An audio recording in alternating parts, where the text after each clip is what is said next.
मेरा नाम है जैन दास। मैं 32 साल का हूँ और इस टाइम मैं एक नया घर लिया हूँ। मेरी बीवी भी बिजनेसमैन है, तो वो बाहर रहती है, तो मैं अपने बच्चा के साथ यहाँ पर आया था। हम लोगों ने एक नया घर लिया था। मेरा बच्चा ज़्यादा नहीं, सिर्फ 6 साल का था। तो चूँकि हम लोग यहाँ पर नए नए शहर में आए थे और मेरी बीवी का अभी आना में थोड़ा टाइम था, तो मैं सोच ही रहा था कि मेरे बेटा का देखभाल के लिए किसी को होना चाहिए। तो मैं ढूंढ रहा था नेट पे कोई मेरा घर में काम करने वाला मिल जाए, तो मैं ज़्यादा पैसा देने को भी तैयार था। बट चूँकि मेरा घर काफ़ी, समझ लीजिए, जो मैंने नया घर लिया था, मुझे लग रहा मैं प्रॉपर्टी का काम करता हूँ।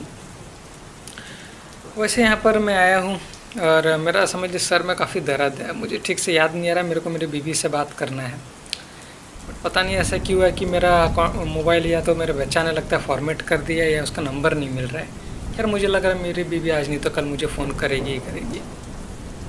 तो मेरा बच्चा यहाँ पर, बच्चा और मैं यहाँ पर आए हुए, हम लोग का आए हुआ लगभग 3-4 दिन हो गया है।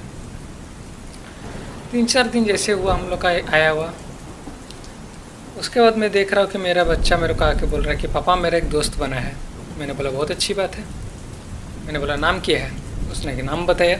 मैंने बोला चलो तुम्हारा दोस्त बन गया, अच्छी बात है। मैंने बोला कि उसको घर लेके भी आना, उसके साथ घूमना फिरना, क्योंकि मैं चाहता था कि मेरा बच्चा अपने उम्र के लड़का या लड़की जिसके साथ भी रहे, दोस्ती करे, उसके साथ रहे। तो मैं अपना काम पे बिजी था।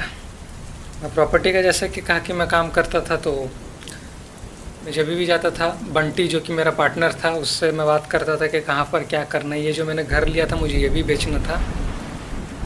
मेरी बीवी का फ़ोन आता है रात के टाइम, मैं उससे प्यार भरे बात करता हूँ। मेरा बच्चा दूसरे रूम में है, तो मैं बोल देता कि संजना मैं ज़रा देख के आता हूँ वो सोया है कि नहीं, फिर बात करते हैं। मेरी बीवी ने कहा कि ठीक है तुम जाके उससे बातचीत करो, मैं भी फ़ोन रखती हूँ, मैं भी सो रहा हूँ। और समझ लीजिए मुझे लगभग 1 महीना बाद संजना के पास जाना था। मेरे बंटी काफ़ी मेहनत करते थे। तो जैसे मैं अपना बच्चा का दरवाजे के पास गया तो देखा वो रूम में बैठ के किसी से बात कर रहा है। बट रात का 1 बज रहा था, आई थिंक, यस।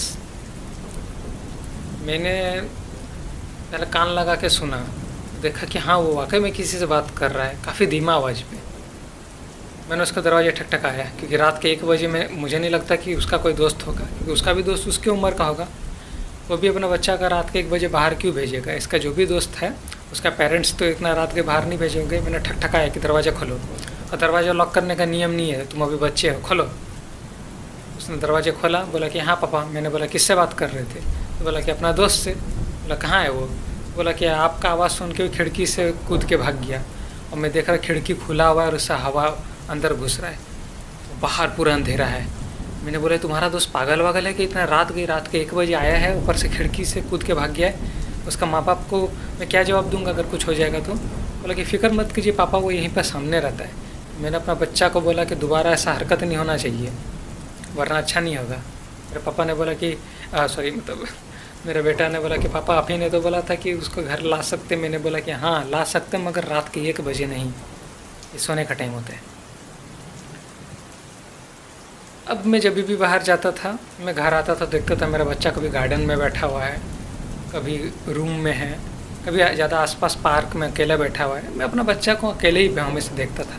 मैं जब पूछता था तुम्हारा दोस्त कहाँ है, तो बोला कि आपको आते हुए देख के वो हमेशा भाग जाता है। मुझे लगा कि मेरा बेटा का वाकई कोई दोस्त है या कोई इमेजिनरी फ्रेंड है। मुझे लगा हो सकता है मेरा बेटा का कोई इमेजिनरी फ्रेंड हो, क्योंकि बच्चा लोग इस तरह का अपना मन में कोई स्टोरी बना लेता है, कुछ भी कहानी सोच लेता है। मैंने सोचा चलो ये इससे कोई बड़ा मैटर नहीं है।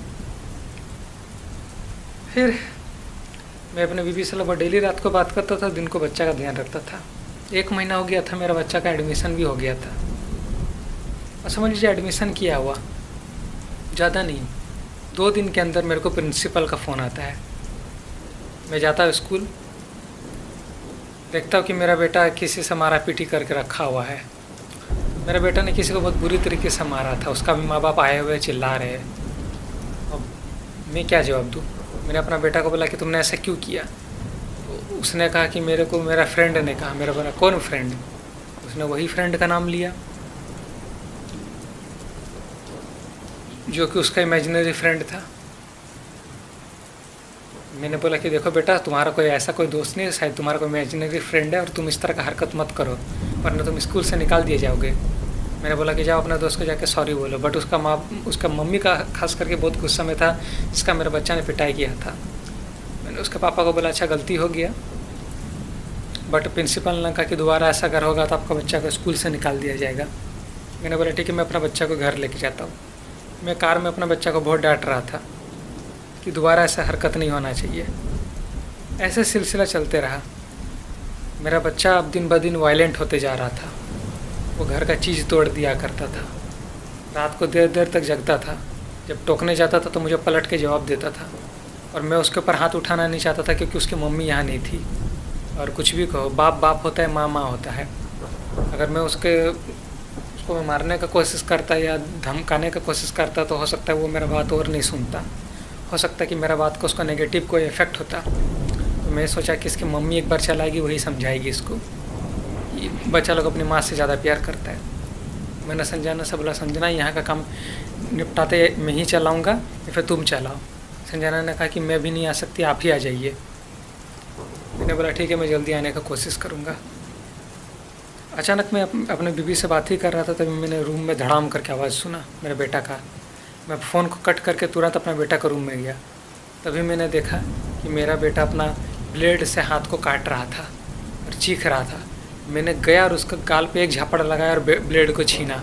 मैंने बोला कि ये क्या करने की कोशिश कर रहे थे? उसने कहा कि मेरा दोस्त ने मेरे को करने के लिए कहा। अब मैं बहुत गुस्सा हो गया था, मेरा दिमाग काम नहीं कर रहा था। मैंने बोला कहाँ है तुम्हारा दोस्त, दिखाओ दिखाओ। तो बोला वो खिड़की से कूद के भाग गया। मैं अपना बेटा का हाथ में पहले पट्टी बांधा और उसको मतलब खींच के बाहर लेके गया। बोला बताओ तुम्हारा दोस्त कहाँ रहता है, उसका घर दिखाओ।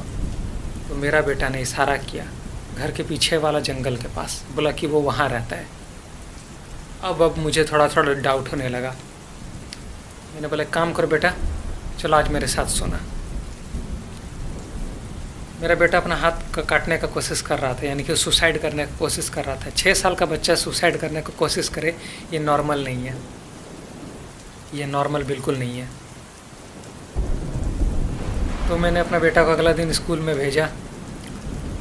स्कूल के पास जैसे मैं गया तो सोचा इसको स्कूल के पास भेजना सही नहीं होगा। मैं बंटी के पास गया। मैंने बोला बंटी ऐसा सा बात है। बोला कि क्या आज भर के लिए क्या तुम्हारा बच्चा मतलब तुम्हारे घर में मेरा बच्चा रह सकता है? उसने कहा हाँ जयंत बिल्कुल।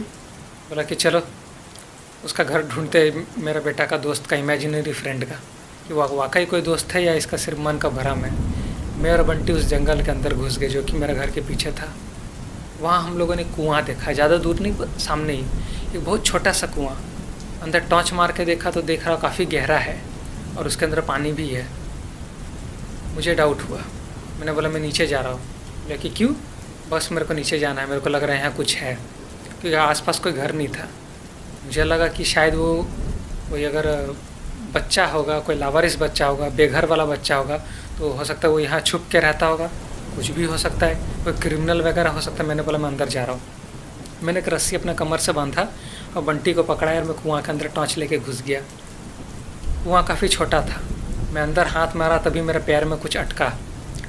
मैंने उठाने का कोशिश किया तभी मैं देख रहा एक कंकाल निकला है, एक छोटा बच्चा का, 7-8 साल का।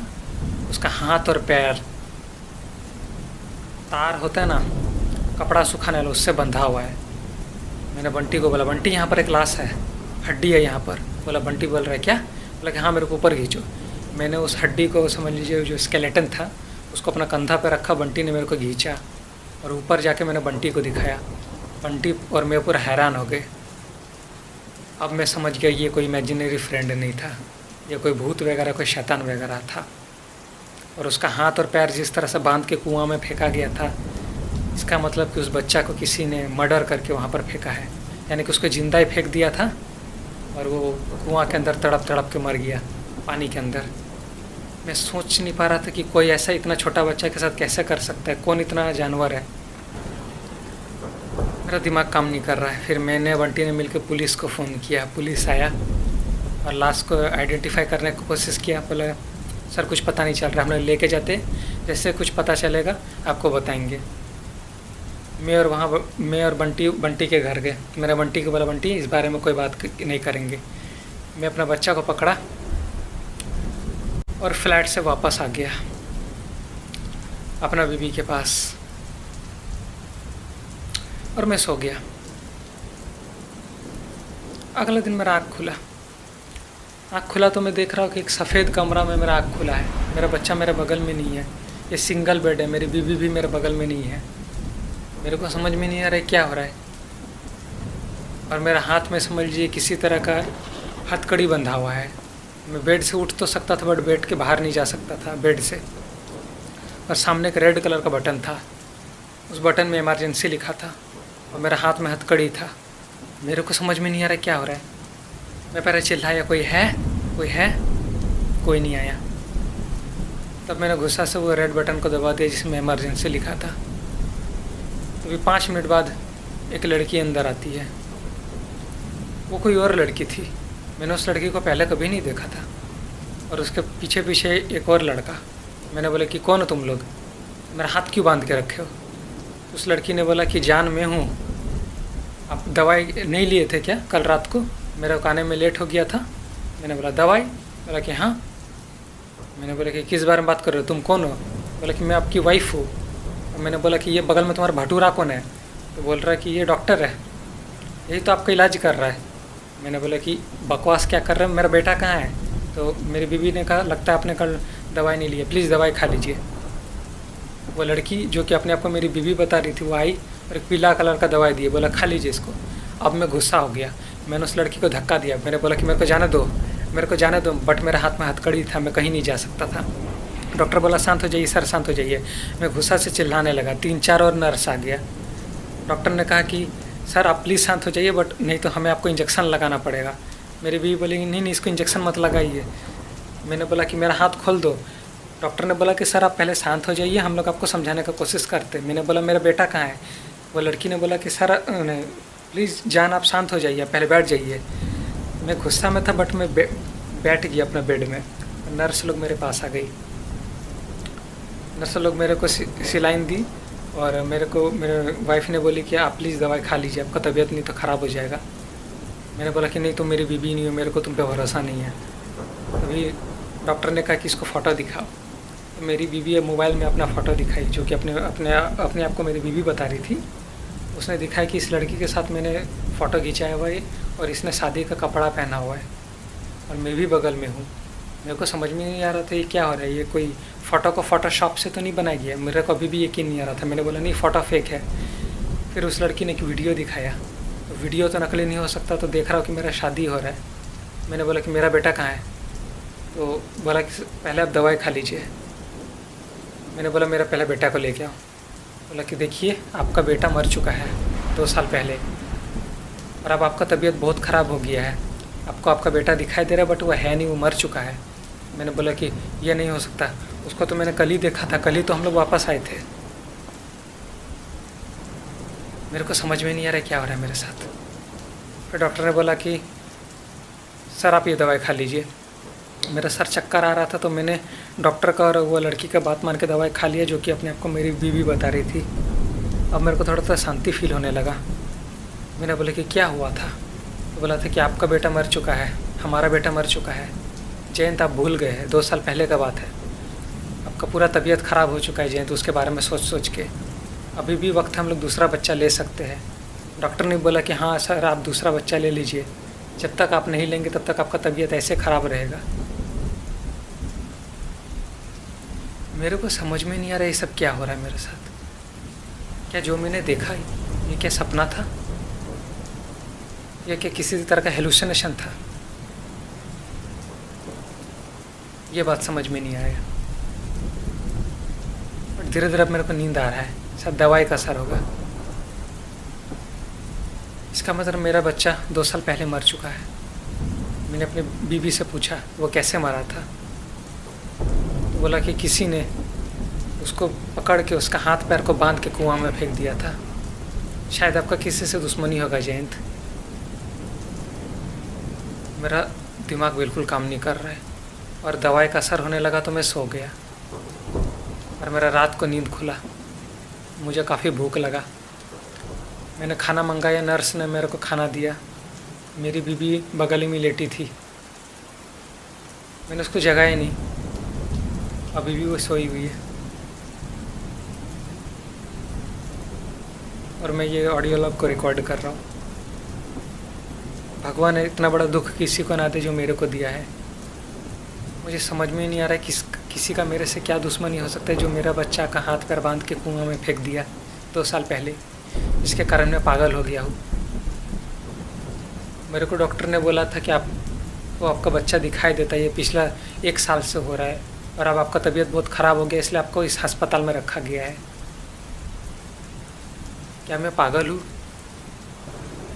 मुझे नहीं पता, बट वो जो मैंने सपना देखा बिल्कुल रियल लग रहा था। बस मैं और कुछ नहीं कहना चाहता, बट मैं अभी भी दुखी हूँ और मैं दूसरा बच्चा के बारे में तो सोच ही नहीं रहा हूँ। किसी का बच्चा मर जाए एक बाप के लिए इससे बड़ा दुख और क्या हो सकता है। बाय।